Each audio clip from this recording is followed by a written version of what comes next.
Ha? Boleh buka. Pernah kena sound. Dia kata benda ni tukar sentiasa tu.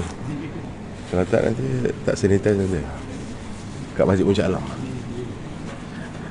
Tak sound direct lah je kot.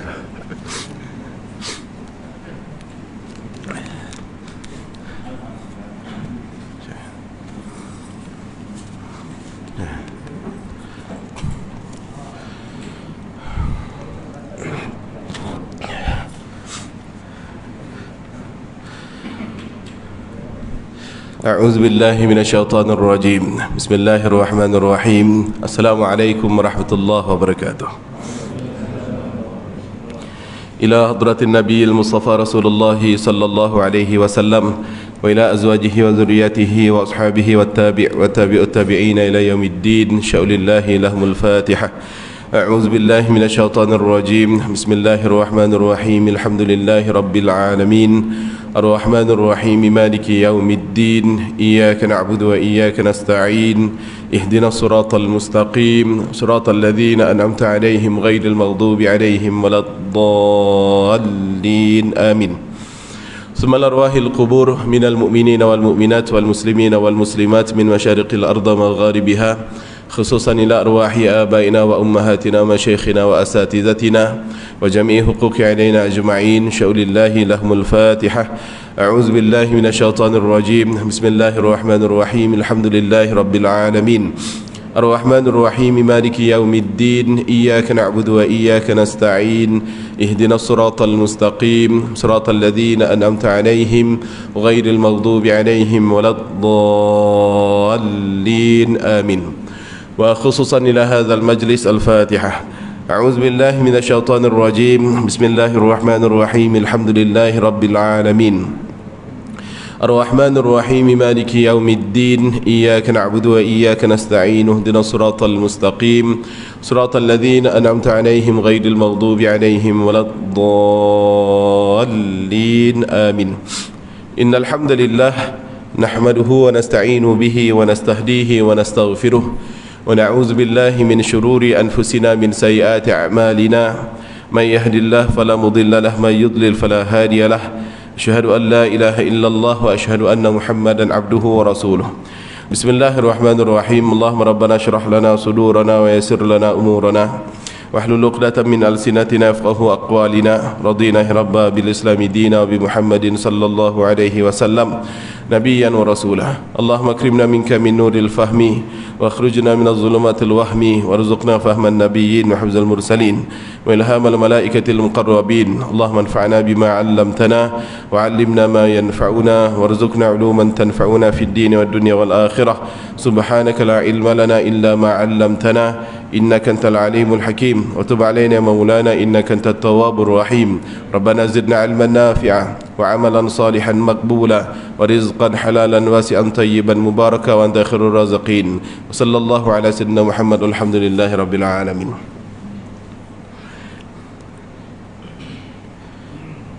Al-Mukarramun, tuan-tuan guru, para alim ulama, tuan-tuan imam, tuan-tuan Bilal, pengerusi surau beserta ahli jawatan kuasanya, tuan-tuan haji, puan-puan hajah, muslimin, muslimat, jamaah surau kita insya-Allah dirahmati Allah sekalian. Syukur alhamdulillah pagi hari ini Allah memberikan keizinan pada kita semua untuk dapat kita bertatap muka, bersatu hati, bersilaturahim, duduk ramai-ramai sebentar untuk kita zahirkan rasa syukur kita pada Allah Subhanahu wa taala di atas sehari lagi kesempatan untuk kita mengumpulkan bekalan-bekalan yang baik, amalan-amalan yang saleh sebelum kita tinggalkan dunia ini untuk selama-lamanya. Kita tahu Allah beritahukan pada kita dalam Al-Quran dalam suratul Baqarah dengan ayat yang berbunyi wa tazawwadu fa inna khairaz zadi taqwa, dan berbekallah dan sebaik-baik bekal itu adalah takwa kepada Allah Subhanahu wa taala. Jadi oleh kerana kita tahu ayat tersebut memberitahu pada kita akan bekalan yang terbaik untuk kita bawa, kita sedar, maka kita paksakan diri kita dengan izin Allah SWT untuk melakukan ketaatan seperti ini. Alhamdulillah, semua alhamdulillah. Jadi kalau Allah tak izinkan, tak jadi. Allah izinkan hal ini terjadi. Sebab itu kita ungkapkan rasa syukur ini pada Allah Subhanahu wa taala. Selanjutnya selawat serta salam kita panjatkan ke atas junjungan Nabi besar Muhammad sallallahu alaihi wasallam, khatimul anbiya, khatimul mursalin, penghulu segala nabi, nabi yang sangat kasih, yang sangat sayang kepada kita umatnya. Bukti kecintaan Rasulullah sallallahu alaihi wasallam kepada kita itu luar biasa banyak. Kalau kita tengok pada sunnah ataupun hadis yang ditinggalkan untuk kita, itu kan dahsyat sekali. Termasuklah pengisian ataupun hal apa yang perlu kita lakukan di bulan yang mulia, bulan Rajab ini pun ada. Saya tak nak cerita soal status doa Allahumma barik lana fi Rajab ataupun Rajabin wa Sya'ban wa balighna Ramadan. Sebab ada saja yang kata inilah itu ni. Saya sendiri, saya pribadi, saya amalkan. Sebab kita tahu ini bulan berkat. Tuan-tuan amalkan. Saya tengok di Facebook, aduhai, ya, amalnya itu tidak, tapi kerjanya mengkondem orang, katakan ini hadis dhaif lah, apa segala macam sesuatu. Kenapa perlu dihalang orang untuk melakukan ketaatan, padahal namanya minta pada Allah itu memang arahan. Antaranya apa? Dalam Al-Quran, ud'uni astajib lakum, kalian itu mintalah pada aku, pasti aku akan jawab untuk kalian. Itu perintah. Jadi kita minta pada Allah SWT untuk diberkati pada bulan Rajab. Dan ini bulan berkat pun. Kalau kita cek pada surah Taubah, di situ ada ayat yang memberitahu pada kita fiha arba'atun hurum. Di antara 12 bulan yang Allah laporkan, yang Allah bagi tahukan pada kita, antaranya ada 4 yang hurum. 3 mutawaliyat, 3 itu berterusan, Zulqi'dah, Zulhijjah, Al-Muharram, kemudian sekarang kita berada di bulan Rajab. Jadi Rajab ini dikategorikan, diklasifikasikan sebagai bulan haram. Jadi dalam Al-Quran ayat yang sama di situ memberitahu pada kita, jangan kalian itu melakukan kezaliman. Itu perintah dari Allah SWT untuk kita. Kata Ibnu Abbas, kalau kalian tak boleh ataupun dilarang oleh Allah untuk melakukan kezaliman di dalam 4 bulan yang hurum ini, artinya apa? Artinya kalau kita melakukan ketaatan pada Allah, pastinya dilipat gandakan untuk kita pahalanya. Alhamdulillah, alhamdulillah. Rasulullah SAW memberitahu kepada kita akan hadis yang seperti ini untuk kita minta keberkatan pada Allah SWT di bulan Rajab dan Sya'ban, dan disampaikan pada kita bulan Ramadan. Bukan kita menyebarkan, tidak, tapi kita mengambil intinya, yakni kita memang diminta untuk berdoa pada Allah Subhanahu wa taala. Ini saya pribadi, saya memang berdoa. Saya panjangkan saja pada tuan-tuan sebab kita baru masuk bulan Rajab. Jadi jangan sampai disia-siakan bulan Rajab ini. Perlu bagi tahu pada anak-anak kita, bulan-bulan yang haram perlu anak-anak kita tahu apa dia. Ada perintah dari Allah untuk tak melakukan kezaliman di dalamnya, tidak memperbanyak ataupun tidak mencintai dosa di dalamnya. Anak-anak kita perlu maklum soal ini. Bukan setakat Ramadan saja, bukan setakat tahu Syawal itu bulan puasa saja. Masukkanlah untuk anak-anak kita makluman berkaitan hal-hal yang seperti ini. Taib. Tuan-tuan, saya duduk di sini gantikan kuliah Ustaz Tunggul Wahidin Soekarno. Last minute dia beritahu tak dapat hadir. Saya tanya okey tak okey, kata semuanya okey. Jadi saya tak cakap banyaklah. Saya ke sini direct, alhamdulillah. Cumanya seperti biasa tuan-tuan, ada saja sebenarnya program saya yang saya tak dapat berlama dengan tuan. Kalau dengan Ustaz Tunggul Wahidin sampai duha, sampai tuan-tuan boleh salat sunat isyraq segala macam, mungkin kita ambil kuliah subuhnya sajalah, tak sampai kuliah syuruknya. Jadi tak lama boleh ya Tuan Aziz ya. Jadi dalam 35 minit ataupun 40 minit ataupun lebih awal lah di situ. Sebab hari ini rencananya kami ke Karak bersama dengan jamaah Masjid Al-Hidayah Kelana Jaya sana. Ada sedikit bantuan yang mereka kumpulkan untuk diberikan pada geng-geng yang ada di kampung situ. Kampung mana Allah Ta'ala alam, tak pasti. Tapi kampung yang viral, dia kata yang masa banjir bulan lepas itu ada pokok-pokok balak itu yang berkumpul. Ya ke? Apa nama kampung dia Ustaz? Wallahu alam. Dia tunjuk kata kampung ni kita nak pergi, saya dah terlupa nama kampungnya. Yang saya tahu kita lalu area Karak nanti. Perjalanan kita start daripada pukul 8 nantilah. Saya fikir geng-geng ni pun akan lajak ke depan lagi, pergi ke Temerloh mungkin. Biasalah sambil sambil menyelam minum air. Saya yakin itu mesti dia orang nak berkena patin juga. Jadi entah bila pukul berapa nak makan patin, mungkin tengah hari. Cuma kita gerak pukul 8. Saya diminta gantikan kuliah Ustaz Tunggul, dah on the way sama, saya boleh gantikan insya-Allah. Taib ya. Jadi tuan-tuan, puan-puan yang dirahmati Allah sekalian, Rajab tadi kita beritahukan pada tuan dan juga puan, dan kita sendiri tahu, ustaz-ustaz kita, asatizah kita pasti akan highlight berkaitan Rajab di bulan Rajab ini, akan kepentingan bulan Rajab. Semua pun tahu bulan Rajab ini adalah pintu gerbang sebelum kita masuk ke ruangan yang lebih dahsyat, yang lebih besar dari ini, yakni Ramadan, especially untuk kita umat Muhammad sallallahu alaihi wasallam. Segala sesuatu itu perlu persiapan. Bahasa mudahnya, kita ini perlu warm up untuk bersiap sedia masuk ataupun menghadapi satu benda yang lebih besar. Jadi Rajab diperuntukkan untuk kita. Rajab diperuntukkan untuk kita. Sya'ban kita tahu bulan yang sangat dicintai oleh Rasulullah sallallahu alaihi wasallam. Ramadan itu adalah peruntukannya yang dahsyat untuk kita. Jadi muncul pertanyaan, ada tak ibadah khusus di bulan Rajab ini? Sepakat para ulama menyatakan tak ada. Tak ada. Jadi kita nak memperbanyak apa ibadahnya, terserah kepada kita. Selama itu bentuknya ibadah dan arahan ataupun perintah dari Allah Subhanahu Wa Taala dalam Al-Quran, ada perintah itu, jadi kita tarkiz, istilahnya kita fokus di situ. Contoh, perintah kita melaksanakan salat, perintah kita itu berzakat, perintah kita itu berpuasa, itu semua kita perlu cantikkan balik. Jadi kalau kita rujuk, tak ada yang suka berpuasa, rasanya mampu untuk berpuasa 3 bulan berturut-turut, faddalu, silahkan. Sebab kita sendiri yang tahu kekuatan kita. Ada yang mempermasalahkan, Nabi pun tak puasa 3 bulan. Jadi silahkan, kalau tak nak puasa 3 bulan, ya puasalah 2 bulan setengah ke macam mana. Kalau rasa dia itu mampu berpuasa, ahli puasa. Rasa-rasa puasa Isnin Khamis pun tak pernah buat, ataupun Ayyamul Bid pun tak pernah buat juga. Kalau datang bulan-bulan yang power untuk kita berpuasa, contohnya Syawal, itu 6 bulan di bulan Syawal tak dapat buat juga. Puasa pada bulan Zulhijjah pun tak dapat buat juga. Segala macam, memang kita dah tahu fadilah dia, tapi kalau puasa ni sunat tu memang kita tak mampu untuk buat. Kita fokus pada yang lain. Di antaranya apa? Contoh yang paling mudah, kalau kita rujuk pada Al-Baqarah 1 sampai 5, di situ ada perintah-perintah untuk kita orang yang bertakwa untuk kita lakukan. Antaranya apa? Salat itulah tadi. Allah katakan kepada kita, zalikal kitabul la raiba fihi hudal lil muttaqin alladzina yu'minuna bil ghaib, kemudian wa yuqimunas shalah. Orang-orang bertakwa ini mendirikan salat. Kriteria dia bukan orang bertakwa saja yang Allah masukkan, orang beriman pun Allah selitkan juga. Qad aflahal mu'minun alladzina hum fi salatihim khashi'un. Ke depan lagi sikit, walladzina hum ala salawatihim yuhafizun. Salat juga. Jadi pasti beruntung, pasti berjaya, pasti bahagia orang yang beriman yang salat mereka itu khusyuk. Itu jaminan dari Allah. Kan harfu tahqiq ini, kata penekanan betul dari Allah, asal kalian itu salat itu khusyuk, kalian itu pasti berjaya. So nak dapatkan itu, kita sendiri yang tahu kualiti salat kita itu bagaimana. Kemudian ke depan sikit, walladzina hum ala salawatihim yuhafizun. Mereka-mereka yang menjaga salat-salat mereka. Tak cukup dengan itu, ke depan lagi ada suratul Fath. Di situ Allah ada beritahukan kriteria umat Muhammad sallallahu alaihi wasallam itu bagaimana. Tuan-tuan akan dapatkan ayat berbunyi tarahum ruk'an sujada.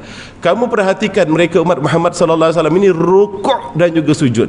Ke depan sikit lagi pada ayat yang sama, surah yang sama, Allah katakan apa? Simahum fi wujuhihim min athari sujud.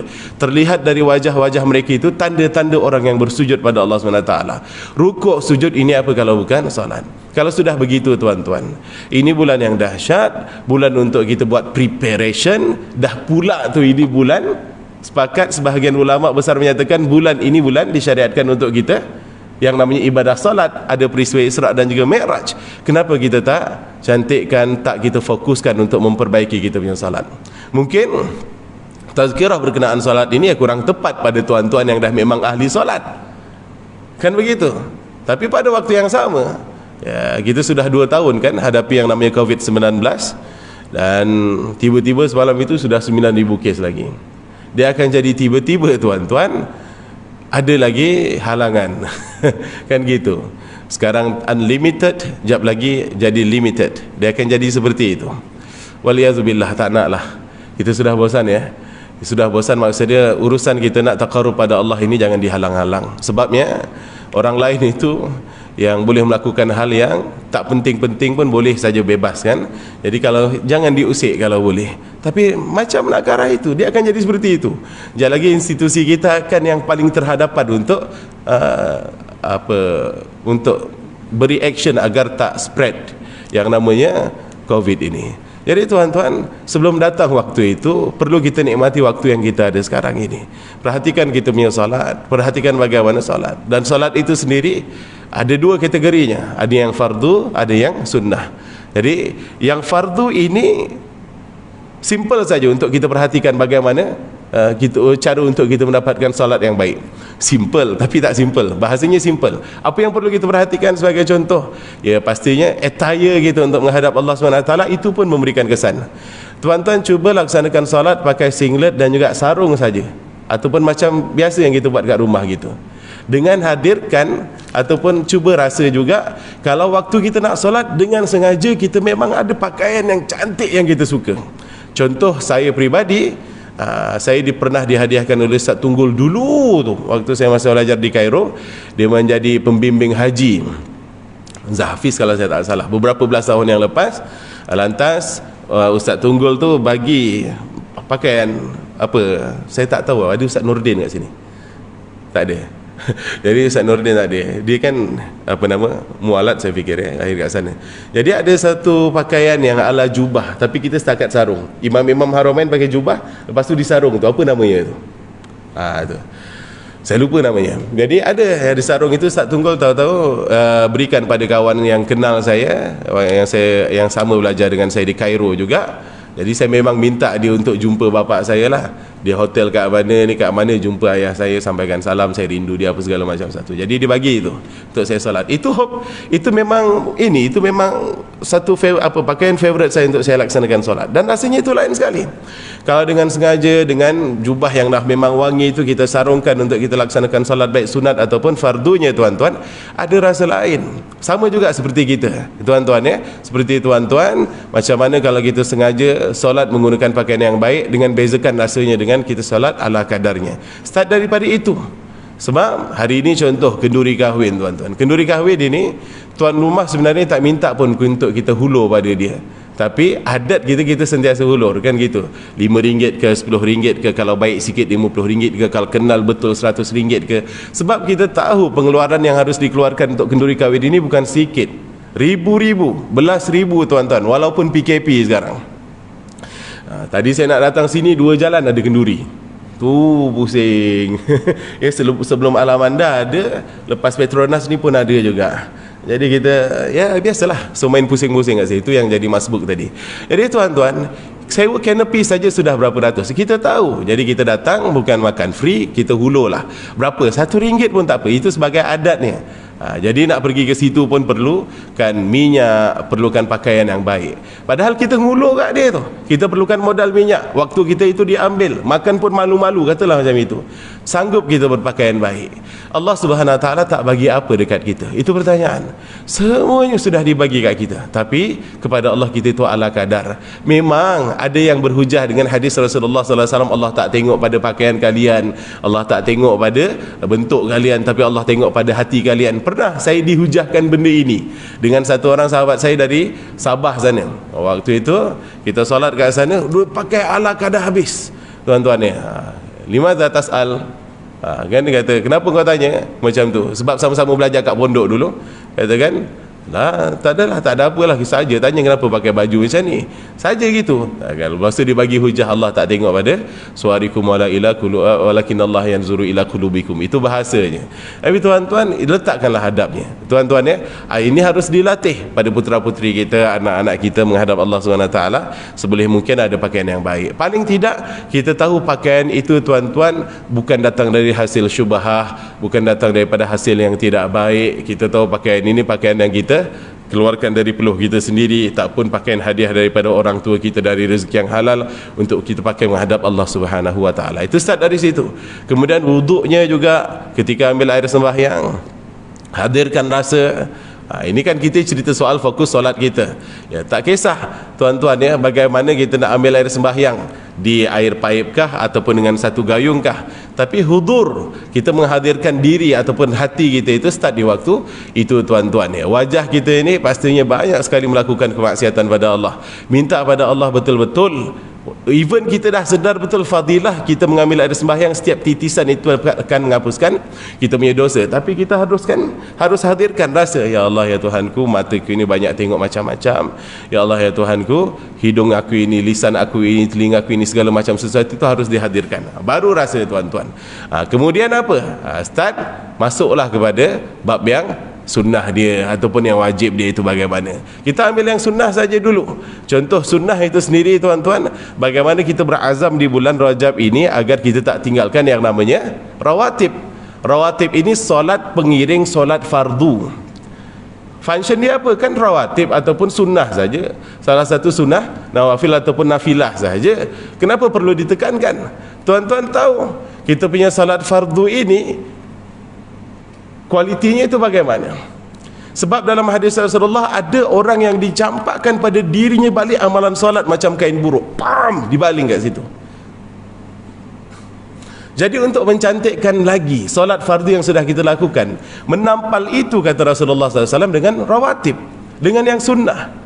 Di antaranya pengiring solat fardu kita, ya qabliyah subuhnya, qabliyah zuhur, ba'diyah zuhurnya, qabliyah asar, qabliyah maghribnya ataupun ba'diyah maghrib, qabliyah isyak, ba'diyah isyak. Itu modalnya hanyalah 1 ataupun 2 minit saja, 2 rakaat saja. Tapi berapa ramai yang betul-betul tekankan ini dalam hidupnya, dan berapa ramai di antara kita yang boleh jamin 100% pasti diterima kita punya salat.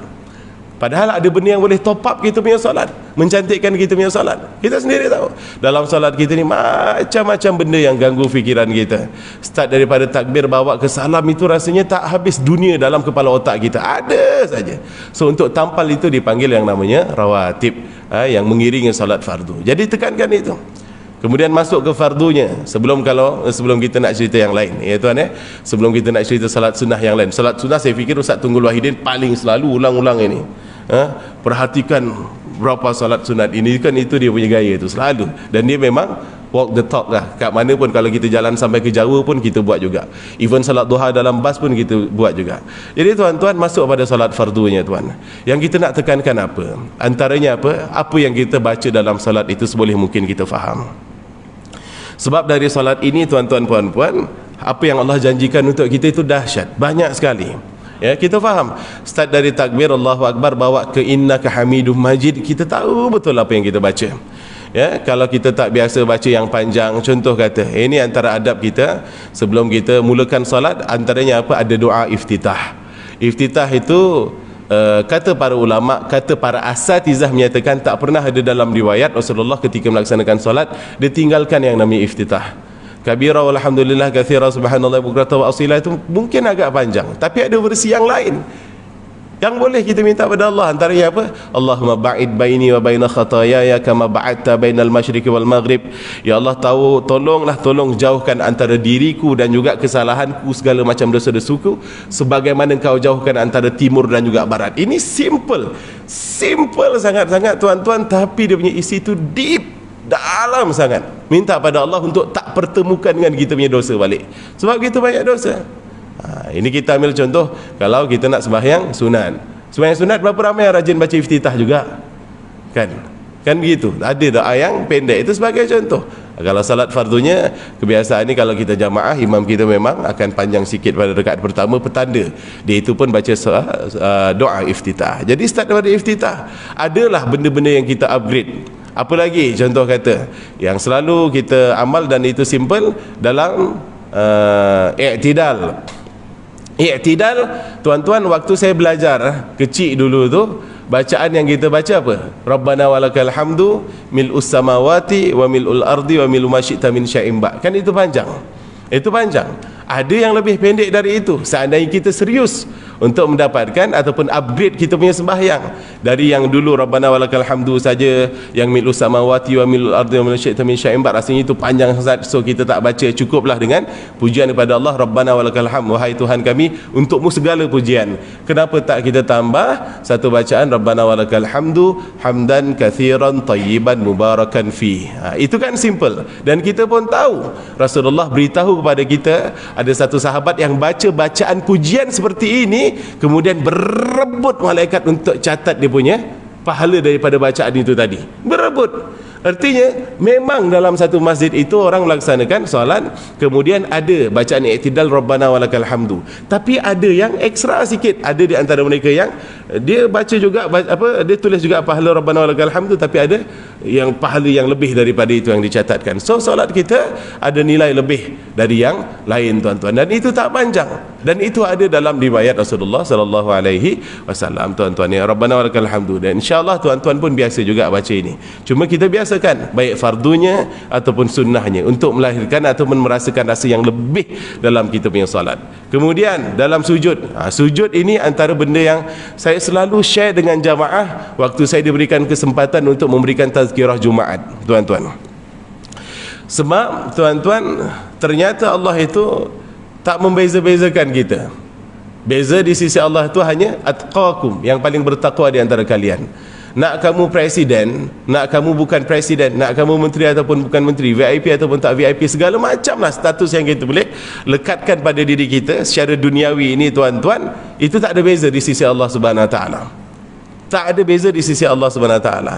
Contoh, waktu kita itu bersujud, sujud ini tuan-tuan, Masya Allah, Allah tu bagi kesempatan kepada semua hamba-Nya yang mahu bersujud. Artinya posisi kita di waktu itu tu boleh minta segala macam sesuatu pada Allah Subhanahu Wa Taala. Jadi kesempatan seperti ini, kalau kita di Arab, contoh ada asatizah kita, guru-guru kita pernah belajar di Jordan ataupun di Syria ataupun di mana lagi, di tanah-tanah Arab yang lain tuan-tuan. Saya secara peribadi di Kairo contoh. Kalau ustaz-ustaz ingat, tuan-tuan ingat, saya belajar waktu di Kairo itu, saya sedar benda ini selepas saya balik dari Kairo. Waktu 2005 sampai 2010 tak berapa nak perasan.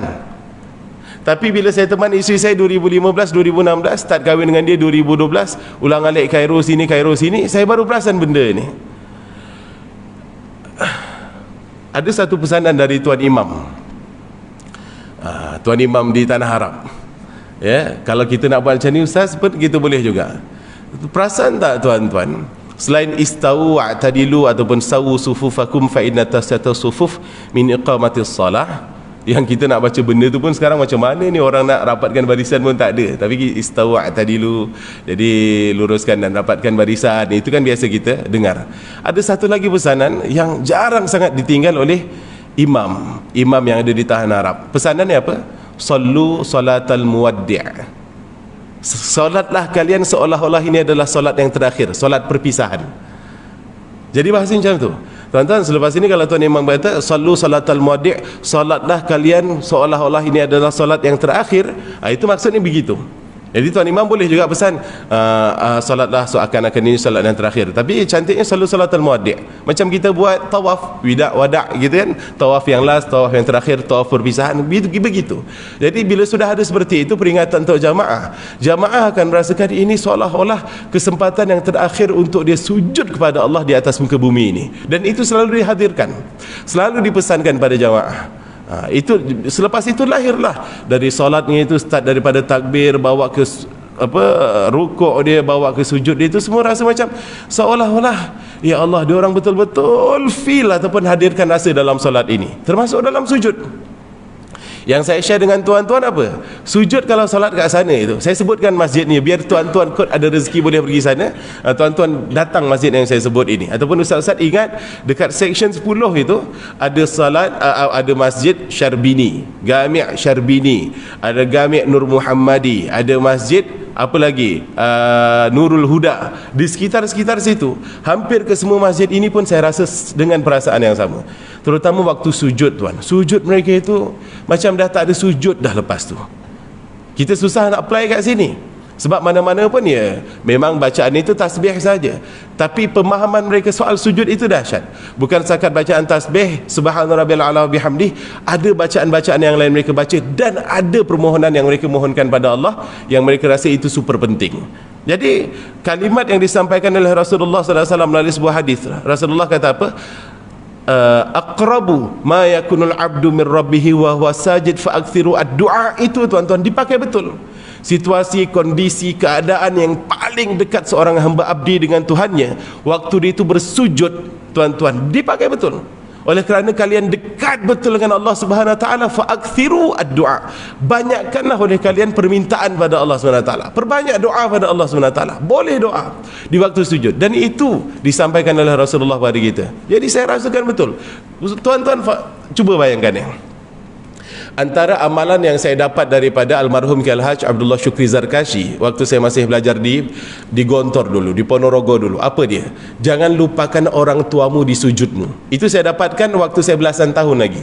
Artinya dalam sujud saya sertakan lepas subhana rabbiyal a'la wa bihamdi rabbighfirli wa liwalidayya. Itu mesti masuk. Automatik sudah sekarang. Nak super cepat ke imamnya, dia akan jadi okey. Kita tahu subhanallah wa bihamdi sunahnya itu bacaannya 3 kali, tapi 1 kali pun boleh lepas juga. Betul, itu sunnah kan? Mesti akan ikut rabbighfirli wa liwalidayya. Saya syukur betul benda tu. Dah belasan tahun saya amalkan. Nah, itu doa pendek kan? Subhanallah wa bihamdi, subhanallah wa bihamdi, subhanallah wa bihamdi rabbighfirli wa liwalidayya. Okey. Itu semua pun boleh buat. Tapi kalau kita salat dekat Cairo ni, especially section 10 dan masjid-masjid yang saya mention tadi, tuan-tuan ya, dia tak cakap rabbighfirli wa liwalidayya. Saya uji betul ni, start dari subuh bawa ke isyak hampir sama. Dia punya timing sujud tu hampir sama. Rabbighfirli wa liwalidayya wa lil mu'minina yauma yaqumul hisab. Jadi minta ampunan pada Allah untuk mak ayah, untuk diri kita juga, dan juga semua orang-orang mukminin yauma yaqumul hisab, pada hari dibangkitkan di hari hisab. Kan itu kan. Jadi kalau kita doakan orang lain, kata malaikat apa? Kata Rasulullah apa? Malaikat kata apa? Malaika, untukmu pun doa yang kamu doakan pada mereka. Ini dalam hadis. Jadi kita minta terampuni dosa, kita minta agar Allah ampunkan dosa yang lain, minta agar kita terampuni dosanya. Jadi tak cukup itu. Saya dipesankan oleh sahabat saya, senior lah. Saya waktu datang dekat Cairo sana, ada satu orang housemate yang saya masuk. Dia kata diperlukan housemate, so saya masuk. Sama juga, dia itu pun super senior waktu belajar dekat pondok dulu. Namanya Abang Zalnun, Ustaz Zalnun lah. Dia tinggal di Kota Damansara tuan. Ustaz Zalnun ini waktu itu dia dah otai, 15 tahun dah tinggal sana. Termasuk di antara otai yang ikut satu tariqah kat sana namanya Burhamiyah. Tariqah Burhamiyah dia ikut. Banyak sangat turuk. Tariqah kat sana banyak sekali. Dengan masyayikh super banyak kat sana, guru-guru mursyid super banyak kat sana. Amalan dia setiap hari tuan apa dia? Tak kurang dari 70,000 bacaan la ilaha illallah. Punyalah dia nak akhir ataupun khatamnya itu, ataupun pengakhiran hidupnya daripada dia punya di atas muka bumi ini, la ilaha illallah itu tak pernah lepas. Tasbih tu tak pernah lepas. Dalam selimut ke, pergi masjid ke, bahkan kahwin kat Kota Damansara tu pun orang bawa kris dibawa tasbih. Itu Zalnun namanya, Abang Zalnun. Luar biasa. 70,000 tuan-tuan. Kita kadang-kadang satu hari lepas solat tu pun tak ada nak 30 kali, 10 kali. Kadang-kadang waktu kita majlis tahlil seminggu sekali itu pun rasa nak baca 100 kali, takut gila jamaah lari nanti. Padahal takkan lari sebab lepas tu ada makan. Tapi takut 30 juga. Itu 70,000 kali. Nak kata barakah betul tuan-tuan, hidupnya itu tak pernah miss dari 70,000 kali. Antara doa yang dipesankan ke apa? Entah kat sini jangan jadi bacol. Kata macam tu. Jadi kenapa? Doa banyak-banyak, kita doa banyak-banyak dekat Allah. Apa dia? Doa tak jadi pengecut tu. Doa tak jadi pengecut tu. Kalau kita doa, kita minta agar kita punya hutang tu selesai. Tapi kan sebelum tu ada lagi minal jubn, kan? Allahumma inna na'udzubika minal hammi wal hazan wa na'udzubika minal ajzi wal kasal wa na'udzubika minal jubni wal bukhl. Kenapa jangan jadi pengecut ke Arab? Sebab saya bagi contoh tuan ya, orang-orang Melayu kita ini super baik tuan. Pernah depan mata saya sendiri, kawan saya balance Arab tak bagi. Dia bagi contoh, dia bagi 50 junai, 50 ringgit lah. Lepas tu beli-beli semua harga 35 ringgit. Tetap dia dapat 5 genih. Artinya lagi 10 ringgit tu tak ada, miss. Weh, 10 ringgit lagi kau tu tak ada. Cakap tak apalah, aku sedekah. Punyalah dia tak nak gaduh dengan Arab. Oh, dia punya baik tu dia sedekah 10 ringgit. Tu dia kata mali zikir dah, dia kata. Orang Malaysia macam ni sebab tak pernah claim, tak pernah nak gaduh. Orang Indonesia tuan, student Indonesia kat sana, jangankan 10 ringgit, 10 sen pun sampai gaduh habis-habis. Tu kata Indonesia zikir dah, mali zikir dah. Dia kata suka betul orang Arab. Jadi dibuli. Termasuklah nak naikkan sewa rumah apa segala macam sesuatu. Zaman tu orang kita tu baik, tak nak gaduh-gaduh. Kata kat sini baru urusan dengan kedai-kedai, belum lagi urusan ijraat, kata Abang Zalnun.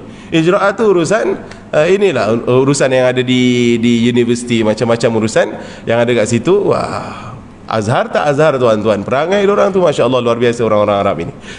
Jadi antara doa yang dikatakan untuk kita minta pada Allah waktu itu agar terhindar daripada perasaan pengecut ini, mengecut pada. Saya cuba tuan-tuan, itu saya cuba.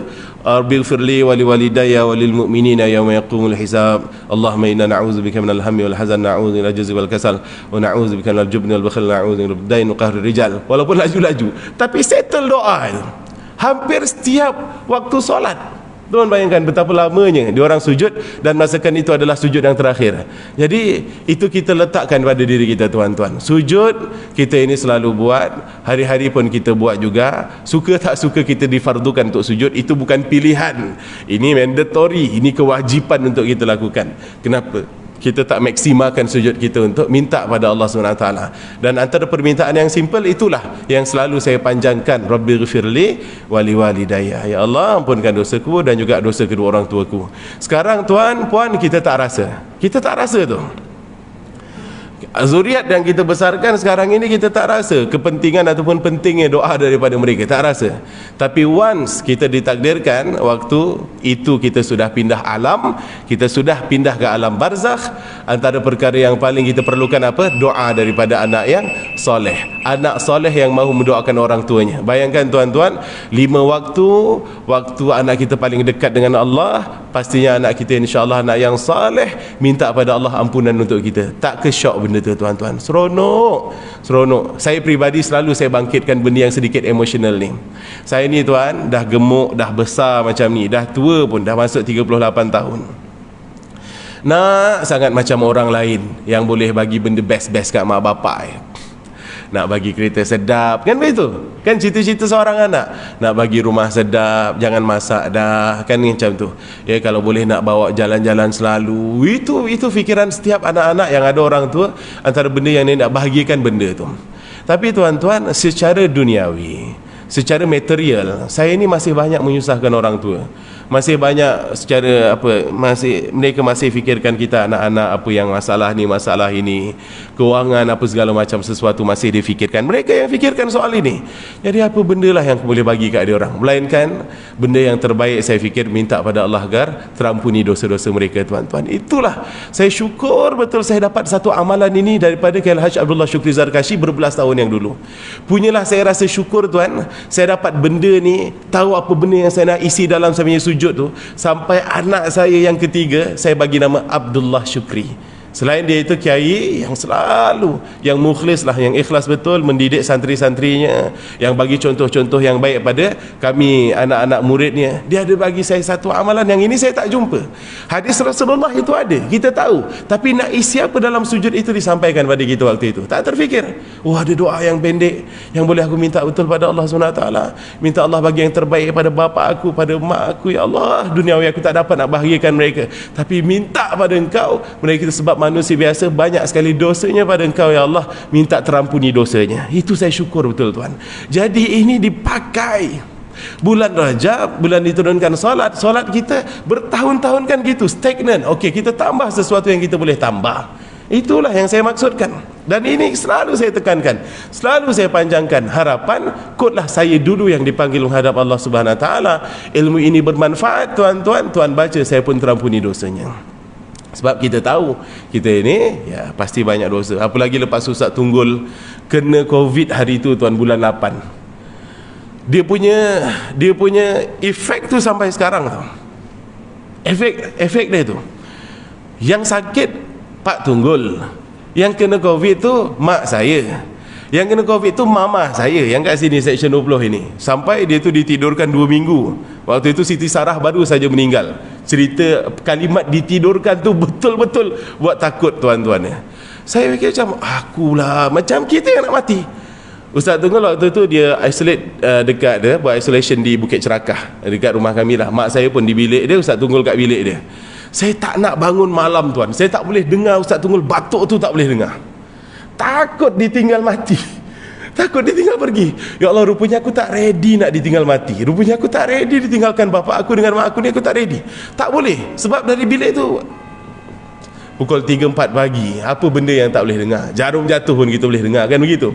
Artinya kalau dengar punya Ustaz Tunggul punya batuk tu macam nak terkeluar lah isi badan dia tu.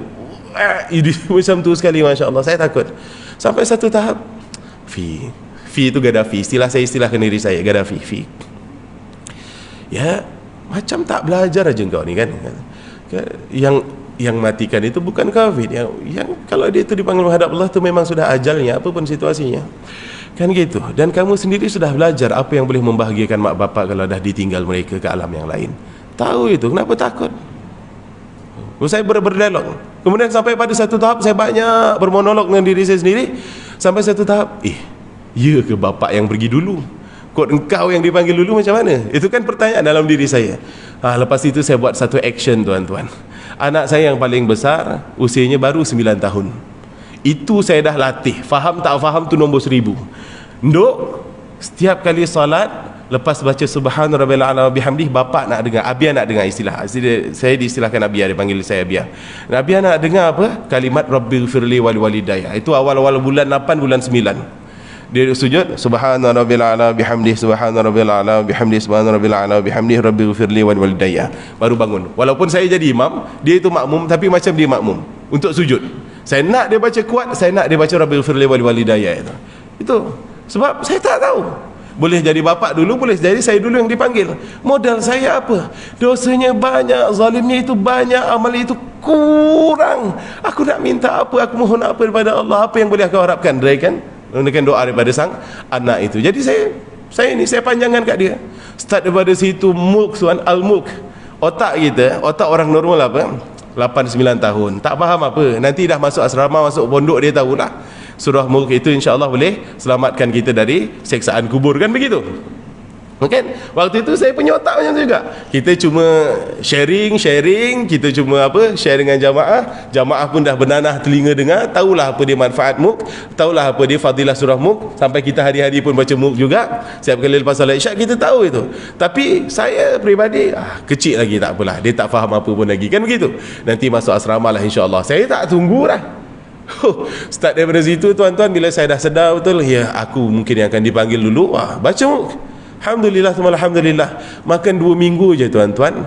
Anak-anak kita kan kecil, dosanya itu kurang, boleh dah MUK tanpa baca teks. Tapi saya paksa dia baca teks. Baca yang namanya surah Al-Quran lah, buka mushaf. Walaupun dia dah boleh dah tutup daripada tabarakalladzi biyadihil mulku wa huwa ala kulli syai'in qadir, bawalah ayat yang ke-30 pada surah MUK luar kepala, tuan-tuan. Walaupun lah apa dia punya makhrajnya masih makhraj anak umur 9 tahun, tajwidnya anak umur 9 tahun, sudah boleh. Termasuklah fitnah Dajjal.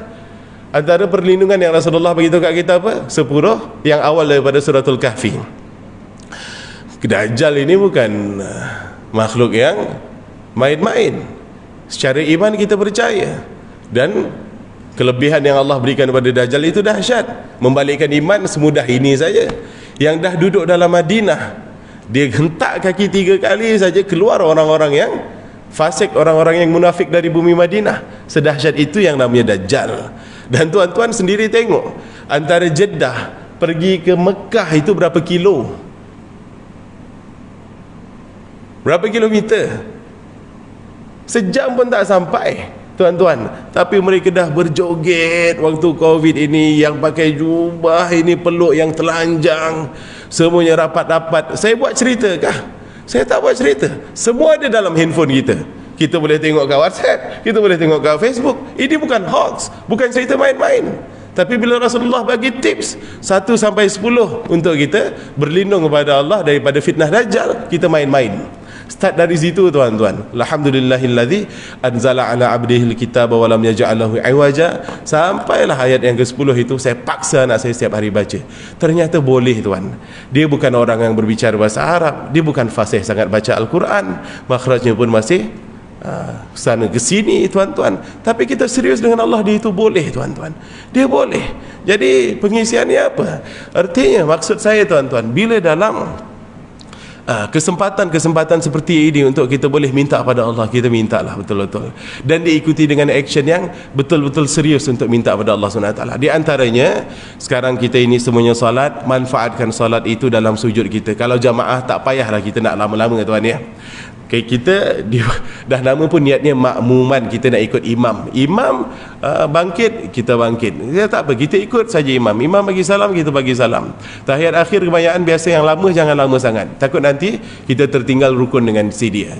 Kita ada qabliyah, kita ada ba'diyah, kita ada duha, kita ada hajat, kita ada tahajud, ada macam-macam, dan itu bebas kita nak berekspresi, terutama dalam sujud tuan-tuan, minta pada Allah Subhanahu wa taala.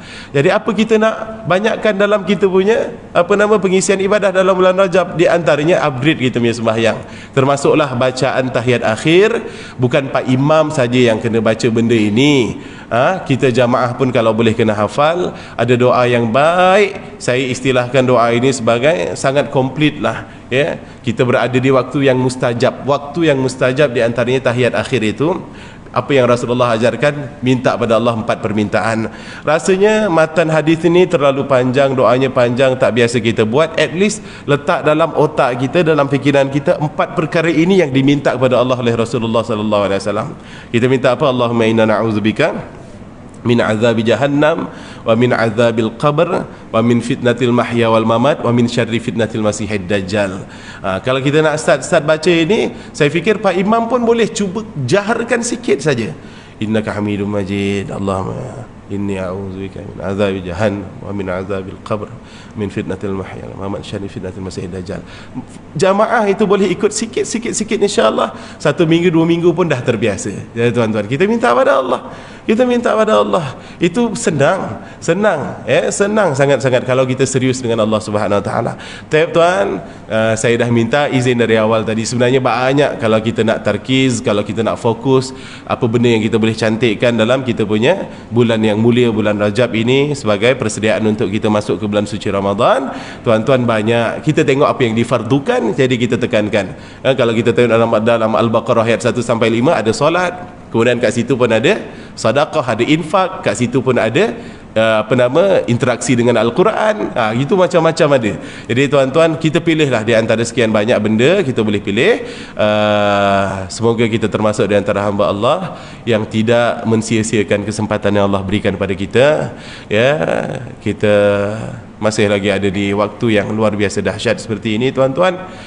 Walaupun dah 90% orang-orang dah dapat vaksin, dah dipaksa untuk booster, yang anaknya pun kecil-kecil lagi pun dah diuji kaji untuk dapatkan yang namanya vaksin, tapi masih lagi begini keadaannya. Artinya semudah ini jugalah kita dipanggil menghadap Allah Subhanahu wa taala ya. Semudah itu. Jadi jangan tinggalkan kesempatan yang Allah berikan pada kita ini. Ada ulama menyatakan betapa dahsyatnya bulan Rajab ini. Asal dapat Rajab dia pun dah cukup, walaupun tak diberikan kesempatan untuk masuk ke Ramadan. Itu bahasa ulama tahu, saya panjangkan.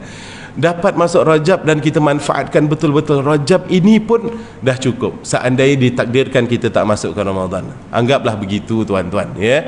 Anggaplah kita tak dan nak masuk Ramadan. Anggaplah susah nanti Ramadan untuk kita melakukan ibadah yang memang diperuntukkan untuk kita berada di masjid ataupun surau. Kebiasaannya macam itu dah 2 tahun. Waliyadzubillah ya. Tuan-tuan, tak naklah tahun ketiga pun macam itu juga. Jadi kita manfaatkan betul ya. Kita minta pada Allah agar diberikan kekuatan untuk melakukan ketaatan pada Allah Subhanahu wa taala. Minta pada Allah agar dimudahkan kita untuk meninggalkan kemaksiatan. Tuan-tuan ingat tak doa pernah kita share dengan tuan-tuan? Doa ini saya dapat dalam mushaf yang ada dekat Mesir. Doa ini anak-anak ma'had tahfiz selalu panjangkan. Apa dia? Tuan-tuan, doanya berbunyi, Allahumma arhamna bitarkil ma'asi abadan ma abqaitana. Jom sama-sama baca kurang-kurang sekali pun. Allahumma irhamna bitarki al-ma'asi abadan ma abqaitana. Ya Allah, tolonglah ya Allah, kesiankan kat kami, rahmati kami agar kami dapat meninggalkan segala bentuk kemaksiatan selagi hayat di kandung badan. Minta pada Allah Subhanahu wa taala. Sebab susah Susah. Tak payah nak keluar rumah pun dah boleh bermaksiat kat sini, kan begitu. Susah zaman kita sekarang ini, susah. Apalagi kalau bukan bantuan dari Allah yang boleh bantu kita. Taib tuan-tuan, itu saja tazkirah ringkas pada hari ini. Sempena ataupun dalam posisi saya menggantikan kuliah Ustaz Tunggul Wahidin Soekarno. Kalau ada yang baik, ambillah manfaat dari kebaikan ini tuan-tuan. Semoga ada manfaat untuk kita semua, dan panjangkan pada yang lain. Kalau ada yang tak betul, itu datang dari kelemahan diri saya, minta ampun, minta maaf, minta ditegurlah apa yang tak betul dari apa yang saya sampaikan tadi. Macam biasa tuan-tuan, Ustaz Tunggul kirim salam. Kalau ada di antara tuan-puan yang ada rezeki yang lebih nak membantu kelancaran perjalanan pondok kami di Indonesia, Pondok Pesantren Asy-Syafi'iyah, kami alu-alukan. Ada jamaah kita, Tuan Haji Yusof di antaranya pernah sampai ke pondok kita, dan tuan-tuan yang lain juga. Kalau Allah berikan rezeki, azam, tengoklah pondok yang dah tuan-tuan, puan-puan bantu bertahun-tahun ni. Tengok depan mata, nanti akan seronok. Tengok santrinya, santriwatinya, mereka itu beraktiviti setiap hari. Tuan pun lega, rupa-rupanya jadi pondok betul, jadi sekolah betul, bukan sekolah fiksyen, bukan sekolah yang main-main. Baik tuan ya, itu saja. Sekali lagi selamat bermujahadah di bulan suci Rajab ini.